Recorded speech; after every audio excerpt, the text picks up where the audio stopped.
So, hi, my name is Keshav and एक YouTube channel है हमारा जिसका नाम है द डिजाइन कॉन्क्लेव, जहाँ पे हम P arch and for NATA preparation कराते हैं। Right now we are free of cost. So P arch basically JEE mains paper 2 के बाद ही हम जा सकते हैं for government colleges and for private colleges we are applying in NATA. So B arch session 1 complete हो चुका है, जिसमें आप सबको एक आइडिया लग गया होगा कि आपको अभी पेपर 2 में कैसे आपको काम करना है, कैसे आपको अपना टाइम मैनेज करना है एंड कैसे आप अपने परसेंटाइल को इंक्रीज कर सकते हो इस बार।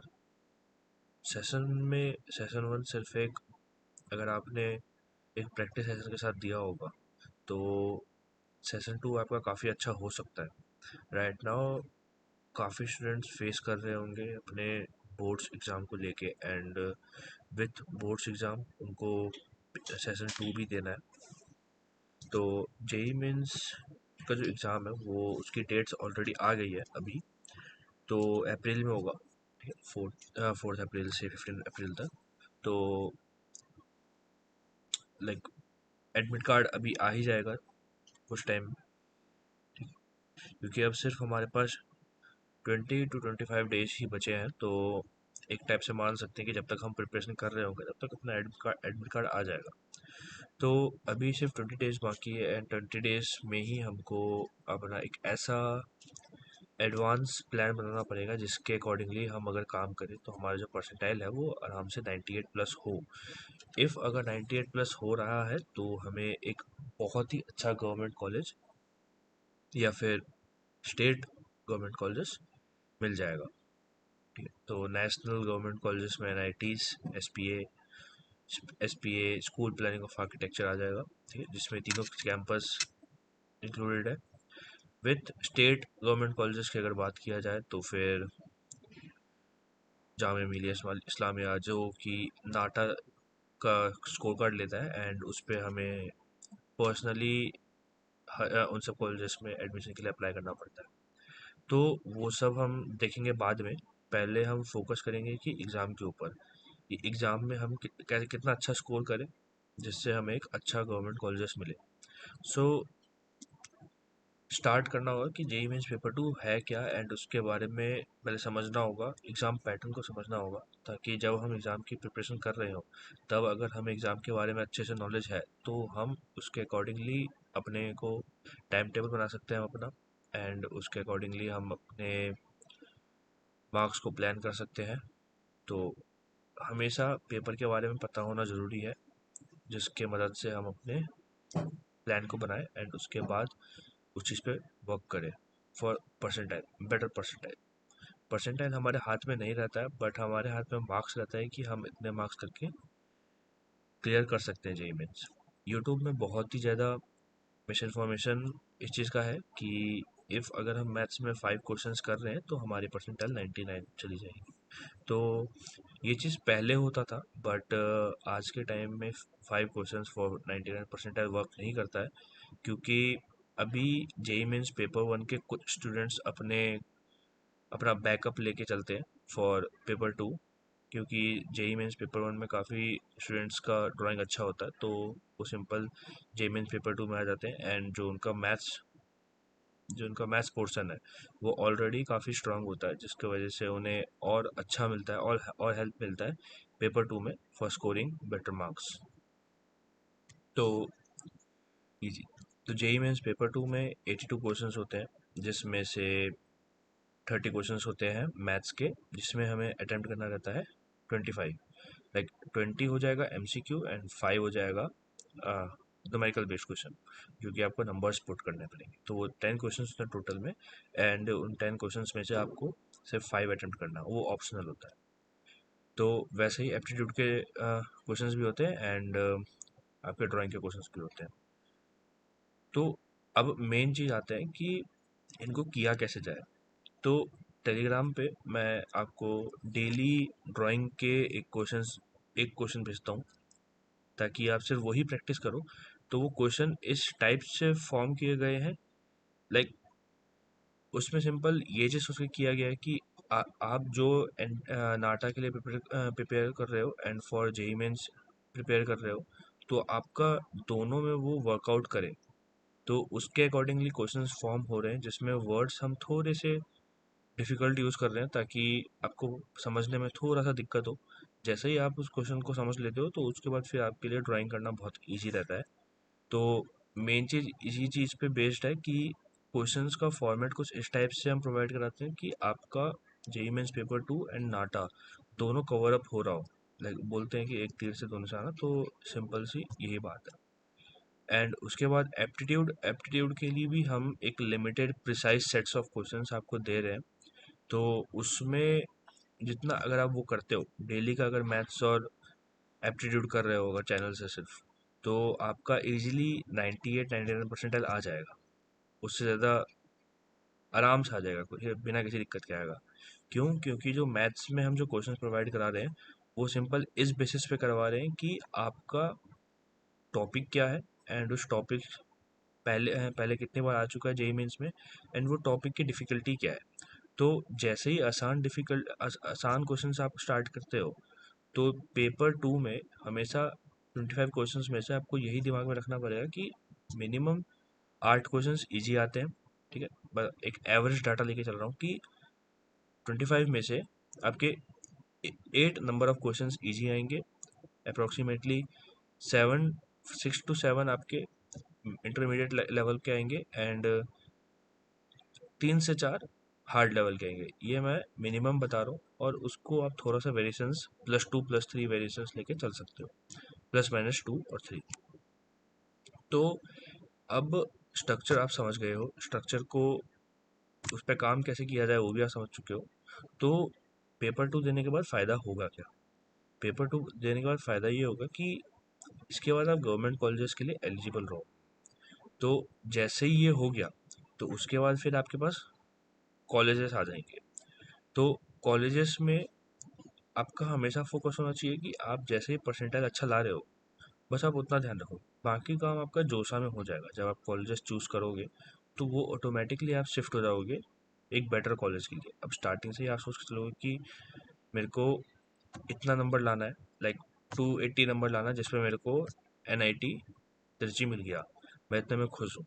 तो वो वर्कआउट नहीं करेगा, क्योंकि अब डे बाय डे और लाइक ईयर बाय ईयर हमेशा क्या हो रहा है कि नंबर ऑफ स्टूडेंट्स बढ़ रहे हैं, नंबर ऑफ कैंडिडेट्स बढ़ रहे हैं इस एग्ज़ाम के लिए। तो 290 पे हो सकता है कि आपकी 98 परसेंटाइल बने, जिस पे आपको NIT टेस्ट ना मिले। तो हमेशा फोकस रहता होता है कि नंबर्स हमेशा बढ़ाने हैं। तो अभी जो एग्ज़ाम है जेईई मेंस पेपर 2, इसमें टोटल वर्कआउट करता है इन डेप्थ नॉलेज के बारे में। ठीक है, आपको जितने मैथ्स के टॉपिक्स है उसके बारे में आपको इन डेप्थ नॉलेज होना चाहिए, ताकि जब क्वेश्चंस आए, क्योंकि हमेशा क्या होता है कि एक लिमिटेड सेट्स ऑफ क्वेश्चन है, काफ़ी सारे हमेशा सेम सिलेबस सेम क्वेश्चंस हर साल आ रहे हैं। एक number sets of number questions ही बन सकते हैं अगर पेपर्स सेट करवा रहे हैं NTA, क्योंकि ये 6-6 7-7 सेशन में करवा रहे हैं, प्लस मॉर्निंग प्लस इवनिंग लेके 10-12 plus question sets of question बन जाते हैं। लाइक 20 × 12 हो जाता है, तो खुद ही सोचो कि 250 प्लस क्वेश्चंस बन जाते हैं सिर्फ और सिर्फ मैथ्स के एक सेशन में। तो क्वेश्चंस का रिपीटेशन होना लाजमी है, होगा। तो उससे डील करने के लिए सिंपल यही है कि कॉन्सेप्ट को आप अच्छे से समझो, ताकि क्वेश्चंस के कितने भी वेरिएशंस अगर आ जाए तो वो क्वेश्चंस आप सॉल्व कर पाओ। और जेईई मेंस पेपर 2 में सिंपल इसी चीज़ का नंबर मिलते हैं कि आप मैथ्स में कितना क्वेश्चन सही कर रहे हो। अगर आप 12 क्वेश्चन करके आओ, 12 क्वेश्चन करके आ रहे हो एंड उसमें आपका 10 क्वेश्चन सही है, तो 99.5 प्लस परसेंटाइल लाने से कोई नहीं रोक रहा आपको। यही लॉजिक है। तो टाइम सेट करो कि आप दिन में कितना घंटा मैथ्स को दोगे, कितना एप्टीट्यूड को दोगे, कितना ड्राइंग को दोगे। जैसे ही ये टाइम सेट कर लोगे, उस पर वर्कआउट करना स्टार्ट करो, एंड उस पे वर्क करके परसेंटाइल के लिए वेट करो। ठीक, एग्ज़ाम में जब आप बैठते हो तो आप लाइक काफ़ी स्टूडेंट्स का होता है कि उनके एक सेट नंबर ऑफ मिनट्स रहते हैं कि मैं 2 मिनट में एक क्वेश्चन सॉल्व करूंगा या करूंगी। एंड क्या होता है कि स्टार्टिंग के कुछ 5 क्वेश्चंस में वो काम करता है एंड उसके बाद फिर नेक्स्ट 5 क्वेश्चन में वो 2 मिनट के बजाय 5-5 मिनट लेने लग जाते हैं एंड उसके बाद फिर वो पैनिक में आके गलत करना स्टार्ट करते हैं। तो इस चीज़ पे ध्यान मत दो, फोकस करो कि पहले आप सोच लो कि आपको क्वेश्चंस करने कितने हैं। अगर आपकी प्रिपरेशन पूरी नहीं हो रखी है तो आप सिर्फ और सिर्फ एक लिमिटेड नंबर ऑफ टॉपिक्स उठाओ एंड उतना ही करो। आज नहीं तो कल आपको ये करना ही होगा। अगर आप किसी कॉलेजेस में आ रहे हो तो कॉलेज में जब भी आप एग्जाम में बैठोगे तो हमेशा आप यही लेके चल रहे होगे कि मेरे पे 10 टॉपिक है, 10 टॉपिक में से मैं सिर्फ 7 टॉपिक कर लूँगा या कर लूँगी और वो 7 टॉपिक से 7 क्वेश्चन आएंगे जिसमें से मेरे को सही करना है 6। तो 100 में से 60 नंबर आ गए। कॉलेज में आपके सब यही करते हैं। तो बेटर है कि आप अभी इस पॉइंट पे हो कि इस चीज़ को आप पहले ही इम्प्लीमेंट करके ईजी बना सकते हो बाद के लिए भी। तो अभी भी यही कर सकते हो कि टोटल 30 क्वेश्चन आ रहे हैं जिसमें से आपको 25 अटेम्प्ट करना है। एमसीक्यू का पार्ट हो गया 20। अगर सिर्फ 20 टॉपिक्स भी अगर ले, ठीक है, 20 टॉपिक्स में से आपको कितना करना है, 13 to 14 टॉपिक्स करना है अच्छे से। क्योंकि एक 1 क्वेश्चन पर टॉपिक अगर एवरेज मान के चले या फिर 2-3 टॉपिक्स मिक्स होके एक क्वेश्चन मान के चले तो आपको मिनिमम 13 to 14 टॉपिक्स ऐसे कवर करने हैं कि अगर उसमें से 12-13 क्वेश्चंस आ रहे हैं तो आप उसमें से मिनिमम 10 सही कर दो। तो ये टाइम मैनेज करके चलो, ठीक है। 10 क्वेश्चन अगर जैसे सोच लोगे आप तो जब आप पेपर में बैठोगे तो जितना टाइम आप मैथ्स को दे दोगे तो उसके बाद फिर आपका एप्टीट्यूड के लिए टाइम बच जाएगा। जितना टाइम आप फिर एप्टीट्यूड को दोगे उसके बाद फिर आपका ड्राइंग के लिए बच जाएगा। तो वो टाइम सेविंग बहुत इंपॉर्टेंट है अभी से अगर उस चीज़ पे वर्क करके चलोगे, ठीक है। तो mock test and practices, mock test देना ज़रूरी है पर सिर्फ और सिर्फ अगर आप या तो एकदम ही स्टार्टिंग में दे रहे हो नहीं तो एकदम ही एंड में दे रहे हो। एंड में अगर मॉक टेस्ट दे रहे हो तो बस नंबर ऑफ मॉक टेस्ट 5 रखो कि मैं सिर्फ 5 ही मॉक टेस्ट करूंगा या करूंगी एक वीक पहले जेई मेंस पेपर 2 के होने से पहले। ठीक, प्रैक्टिस के लिए मैं सेट देखो अभी आप सबके बोर्ड्स चल रहे हैं तो एकदम प्रिसाइज क्वेश्चंस मैं आपको डाल रहा हूँ टेलीग्राम पे, तो वो आप डेली सॉल्व करो। उससे आपको आपकी प्रैक्टिस भी हो जाएगी प्लस मॉक टेस्ट मैं सेंड करूँगा। तो अगर सिर्फ उतना भी अगर करके चले जाते हो तो 99 पॉइंट परसेंटाइल कहीं नहीं जाएगा क्योंकि वो एकदम बेस्ट प्रिसाइज क्वेश्चंस है जो पेपर में आने के चांसेस हाईली हाईली बहुत ज़्यादा बहुत एक्यूरेटली आ सकते हैं। तो टाइम मैनेजमेंट के ऊपर हो गया। ड्राइंग स्किल्स के लिए हम क्लासेस रखवाते हैं। तो वो आप क्लासेस जैसे ज्वाइन करोगे तो उस क्लासेस में सिंपल यही चीज़ सिखाई जाती है कि आप ड्राइंग को कैसे स्पीड अप करके ख़त्म कर सकते हो।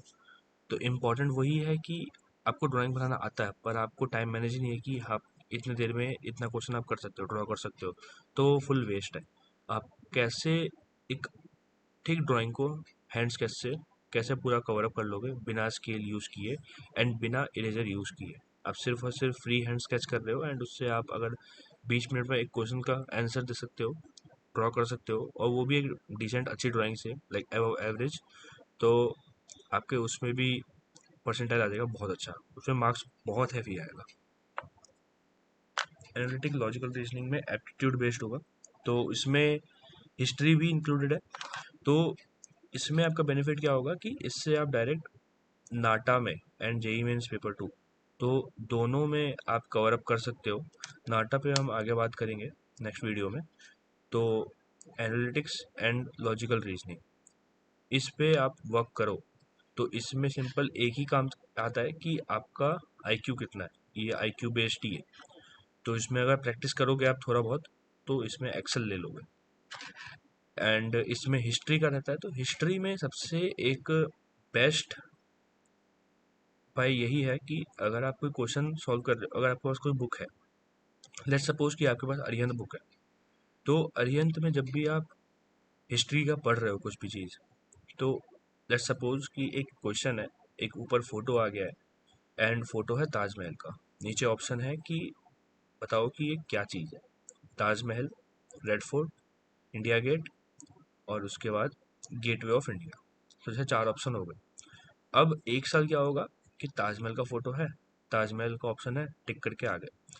नेक्स्ट ईयर हो सकता है गेटवे ऑफ इंडिया का बोल दे कि गेटवे ऑफ इंडिया की फोटो है, बताओ क्या चीज़ है ये। तो चारों ऑप्शंस इंक्लूड होंगे हर बार। तो ये जब भी आप कुछ सॉल्व कर रहे हो अरिहंत में, किसी भी बुक में या किसी क्वेश्चन फॉर्मेट में या मॉक टेस्ट में या फिर जो मैं प्रोवाइड करा रहा हूँ क्वेश्चंस उसमें, तो एक क्वेश्चन है, क्वेश्चन पे ध्यान मत दो, जो ऑप्शंस है ऑप्शन पे ध्यान दो। ऑप्शंस ही नेक्स्ट टाइम क्वेश्चन बन के आ सकते हैं। तो वो चीज़ है। एक कॉपी लो, कॉपी में लिखो फर्स्ट पॉइंट, फर्स्ट पॉइंट में देखो कि ये क्वेश्चन है, इसके 4 पॉइंट्स है। देन नीचे लिखो सब पॉइंट्स में कि जैसे ताजमहल है तो ताजमहल का फोटो या फिर ताजमहल कब बना था इसका। एंड देन नेक्स्ट पॉइंट में लिखो कि gateway of India, time of made and किसने बनाया था। फिर इंडिया गेट कब बना था एंड किसने बनाया था, ऐसा चीज़। ठीक। General aptitude and mathematics finish. And architectural awareness.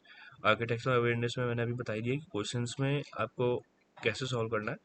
अगर मान लेते हैं कि कोई एक काफ़ी रिनाउल्ड बिल्डिंग है, वो किसने बनाई, तो मान लेते हैं ओबरॉय ने बनाई, तो ओबरॉय बिल्डर्स आ जाएगा। एंड देन उनके बाद अलग अलग नाम्स के बिल्डर्स आ जाएंगे एंड चारों के बारे में लिखेंगे। एंड चारों के बारे में किन्होंने टॉप की चीज़ें बनाई एंड उनकी सबसे ज़्यादा प्रीशियस बिल्डिंग कौन सी है एंड कौन सा सबसे अच्छा है, कौन सा रिनाउंस्ड है, वो सब नाम लिख के एक पॉइंट लिख के बना सकते हैं, जो कि एक बेस्ट नोट कहलाया जाएगा इस चीज़ में। ठीक। रिवीजन एंड रिव्यू में सबसे बेस्ट ऑप्शन यही है कि आप अगर जो अपना आपका सिलेबस है, अगर आप सिलेबस फुल कवर कर रहे हो नहीं कर रहे हो मैटर नहीं करता, पर अगर रिवीजन अच्छा है तो सब कुछ बेटर है।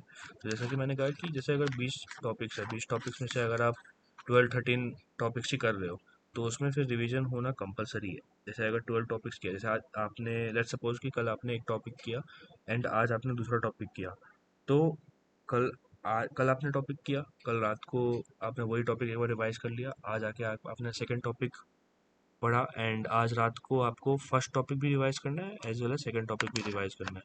तो ये जैसे ही कंटिन्यू करते जाओगे एग्ज़ाम तक, तो आपका टोटल डन हो जाएगा। तो रिवीजन के लिए हमेशा ज़्यादा टाइम निकालना ही होगा आपको। तो यही था। मैं डिस्क्रिप्शन में टेलीग्राम चैनल का लिंक डाल दूंगा, तो उस वहाँ पे आप ज्वाइन हो सकते हो एंड वहाँ से क्वेश्चंस प्रैक्टिस कर सकते हो। एंड क्वेश्चंस प्रैक्टिस करने के बाद अगर बाई चांस कोई डाउट हो रहा है, तो वो आप सिंपली मेरे को टेक्स्ट कर सकते हो, आपके पास दोनों आईडी है। तो ओके, सो नेक्स्ट वीडियो में हम नाटा के ऊपर बात करते हैं एंड उसके बाद फिर हम मार्क्स वर्सेस परसेंटाइल